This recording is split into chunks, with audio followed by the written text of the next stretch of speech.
formulating a cunning plan for the weekend. I've just come at the office. I've gone back to work this week because I've been home alone for the last 11 weeks and enough was enough. I was going a bit mental. But it's Thursday and I'm thinking, what can I go and do car wise? And I'm thinking I could go and get some welding gas, and I could go down the workshop and help get Kenzo's Astra off the ramps, which has been blocking it up since Christmas. Maybe have a look at the GSI. Might also see about getting the aircon regassed in this. I'm sitting in the Vectra. Aircon works in it, but it's good practice to get the aircon regassed, because you wouldn't run your engine low in minimum oil. Well, you might. That's what I'm thinking. Currently sitting in a queue to get into McDonald's in East Kilbride as well. I've decided the queue's not that big. And I would draw the line at sitting for like an hour to get into one of these places, but it looks like about a 5-minute wait. So what I can get. Quite hungry. Hiya. Can I have a large quarter pounder with cheese meal, please, with a latte and a cheeseburger as well, please. Yeah, is that all for you? That's everything, thanks. No worries, you're ordering about 83 round at the first window. No worries, thank you, cheers. Brilliant, thank you. Cheers, bye bye. Yes!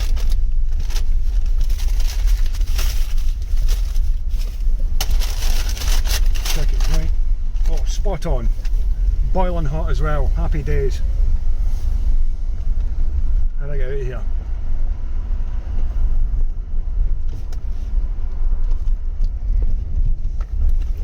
Right. To the next bit.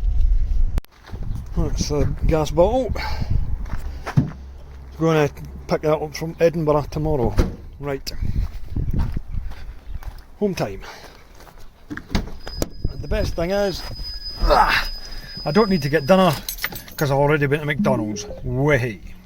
That's Friday morning. I've just came to Russell Gas to go and pick up my Hobby Weld 5 gas cylinder. This is definitely the easiest way to get like welding gas, I think, rather than getting one of those big industrial cylinders and having to mess about with deposits and all that stuff. So guy's just getting me the cylinder now.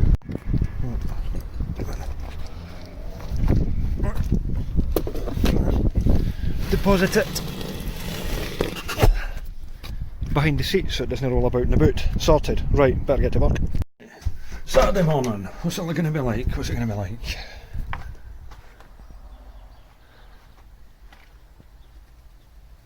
Great. This is not windy. Okay, I'm going to take the Vectra this morning down to my mate Brian's unit in Livingston. Take the Cavalier down later on to my own unit. This thing's needing the aircon regassed in it, so it does work, but we better go and get it checked out before it stops working altogether. It's really damp and wet and look at that. That's not been cut because of the coronavirus stuff. Probably like a swamp now.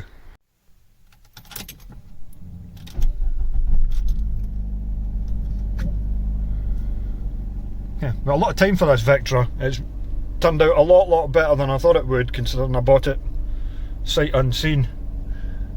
Can't be many with that sort of mileage on it. But aye, let's go and give it a bit of a check over. Okay, plan for today. Go and get the aircon done on this, see what Brian's been up to. I've not been doing his workshop since the coronavirus lockdown, so that must be about March, early March. And then once we're done there, I'll go back and get the Cavalier and head down to my own workshop and have a bit of a tidy up. We'll go and assess the situation with Kenzo's Astra GT 16 valve, which is sitting on the ramp, and also my Cavalier GSI. I'd also like to drag out from the other side of the unit my Vectra 2.2 DTI Estate, which has been sitting there for ages. which is a saga in itself. It was an absolutely brilliant car until I parked it up for a while to put a steering rack in it, and during that time it developed one of those random engine management faults that nobody seems to be able to repair on one of them, so it doesn't run properly anymore. Not before I went and spent a lot of money replacing all the components on it, because I was fully intending to put like 20,000 miles on it.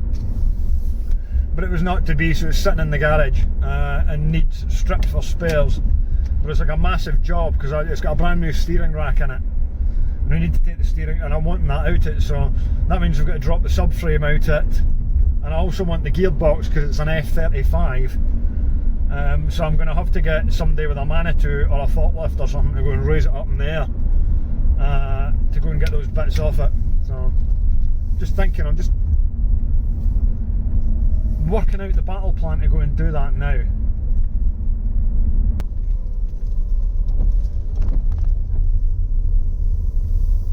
It's quite busy.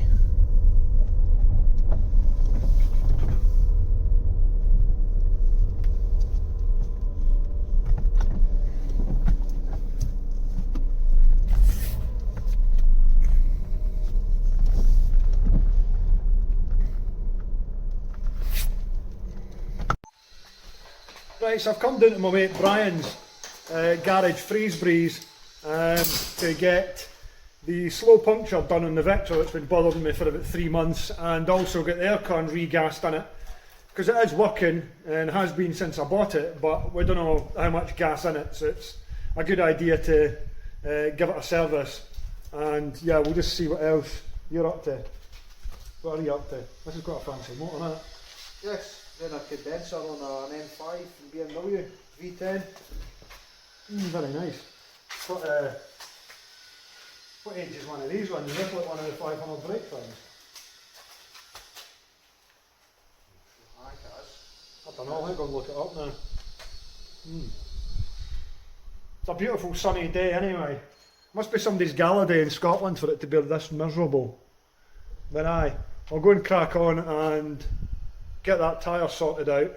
It's leaking out the rim because the place I had it done before and it was sitting in the MOT ramp, they didn't bother cleaning inside the surface on the inside of the wheel, which means the air just leaks out it, which if you've got an old corroded alloy, that's no good. So I'll sort that and then we'll get it plugged into the aircon machine in the van and see what's happening. Yeah, down about £18. It's definitely leaking out from the edges of the rim, I think, because of corrosion on it.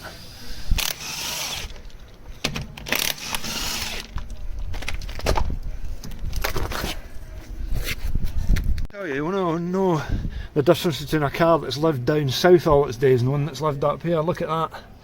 That's all original shock absorbers. Still got all the black paint on it. Everything's very, very clean, fresh under here. If I was to show you the diesel one I've got, nowhere near as nice as that. Moral of the story, buy cars from the south of England because there's so much less grit and crap on the roads.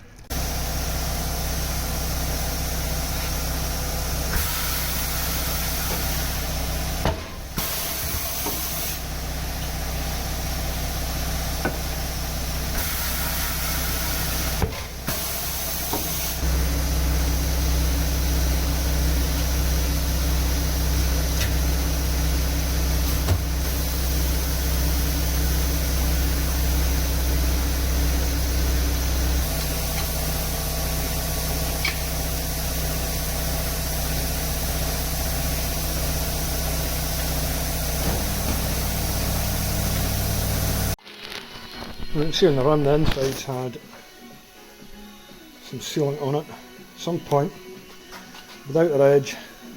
I mean, it's just really badly corroded. There's no point in putting a tyre on that because it won't seal, so we'll clean it up and put some sealant on it and that'll solve the slow puncture.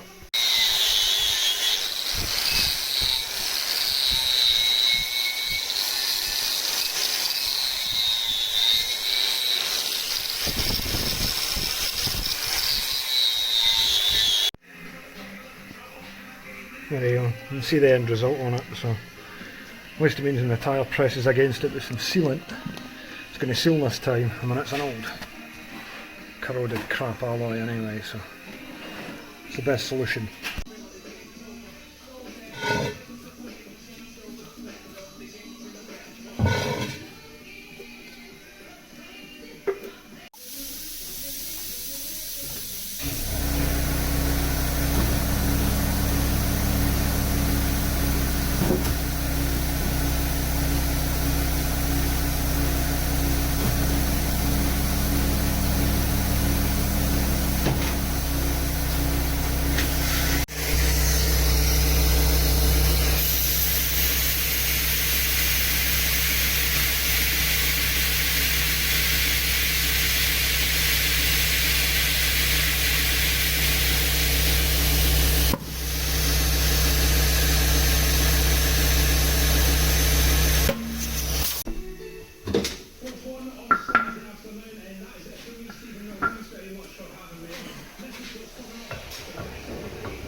See that? That's the weight's just stuck down there on that clean bit, so no more wheel wobble.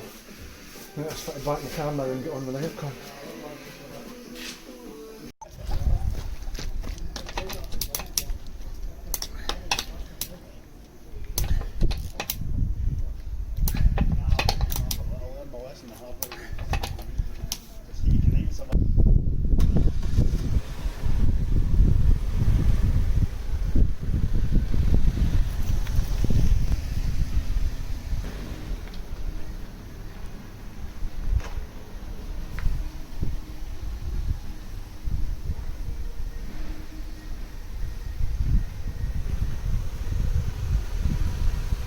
Okay, so Vectra B aircon, I've got a little label at the front there which tells us 900 grams, unless we've got a diesel, which we don't.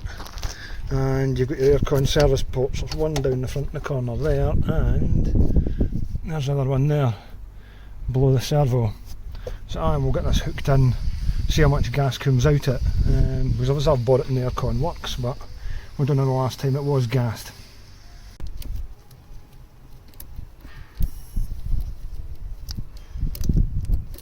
Side on.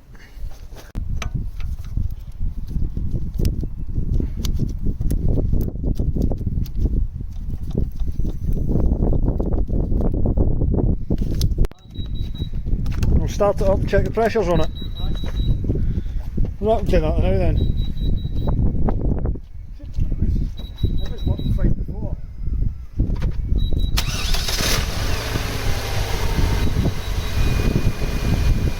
Sounds well.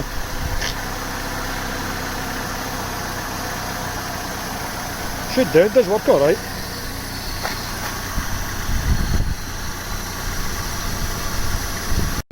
You could do a little print as a report. Aye, do that. Should have put the red on it. I love that. Right, so we've checked it all out and the report tells us that 560 grams came out it. And the figure should of course be 900, so the car was in need of being regassed. And it's always good practice to do that because it's the same as running your engine on very low oil. It's not good for the system. The gas and the oil keeps the system lubricated and all the components working properly. So sensible to get that done every year ideally. So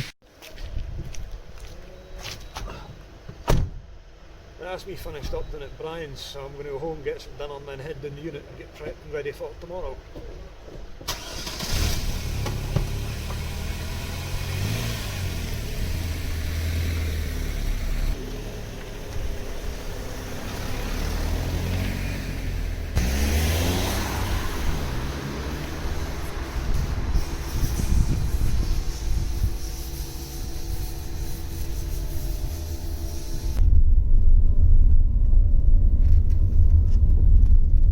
I'm just going to head home now, grab some dinner and then pop down the unit to do a bit of preparation for tomorrow.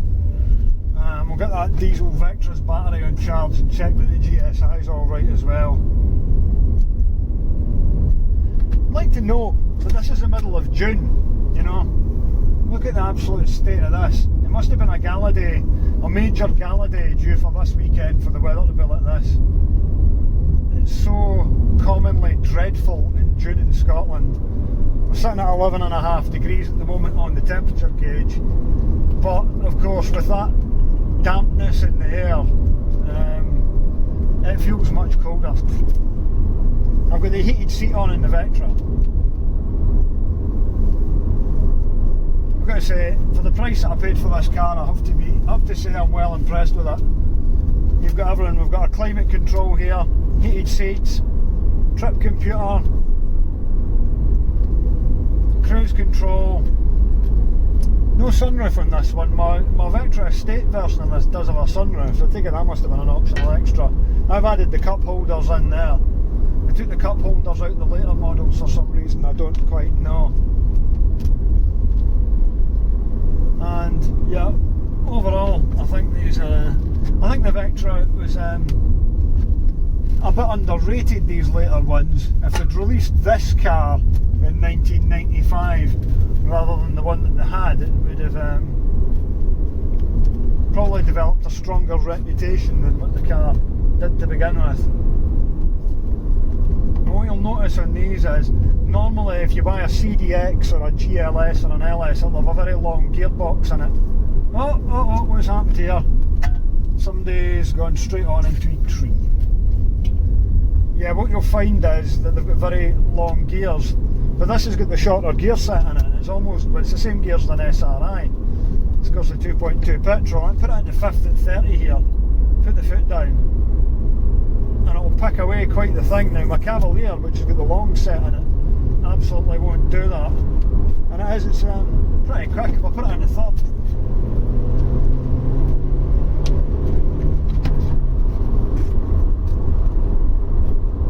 quite surprised how quick they are. These 2.2 engines came right at the end of the Vectra's lifespan,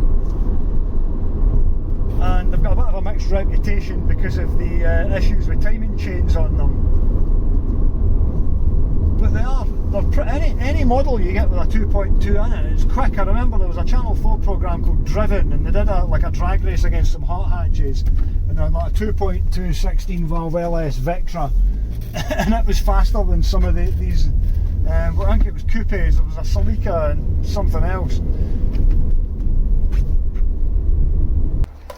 Alright, well, Saturday night now, just popped down the unit to do a bit of preparation work for tomorrow. Going to put the battery charger on the Vectra, which is through next door. So it will start in the morning, and I don't know, I might see a rough thing here. We'll start, you never know. Going to have to, so we can get that out of the way. Plan for tomorrow being get the brakes bled up on it, get everything else tightened up and put together so it actually moves again. But I'm just going to see an off chance that this might start.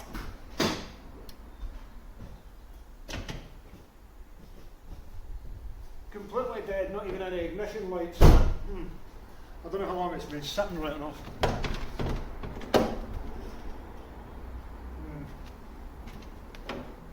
Well, at least I can just put the jump leads on it to move it tomorrow. The Vectra, on the other hand, is a bit buried, so I'm going to have a look at that now.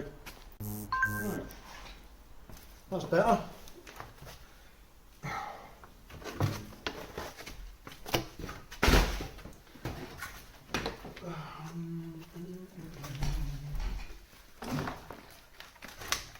There's a bit of Astra Cesaro interior, which will come in very handy one day.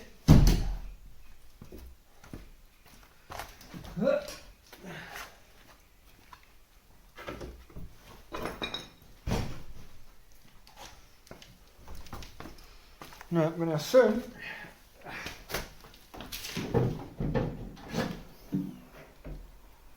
that. So, now the battery in charge, so I'll just leave that overnight. Seriously need to have a clear out in here. Been saying that for years right enough. Maybe I'll be motivated to do it now, but hi. The Vectra's been sitting in here for quite a while. since it decided it didn't want to run properly anymore, but not a lot I can really do about it. The main reason I want it out is it's got two basically brand new tyres on it, which I want for the petrol one.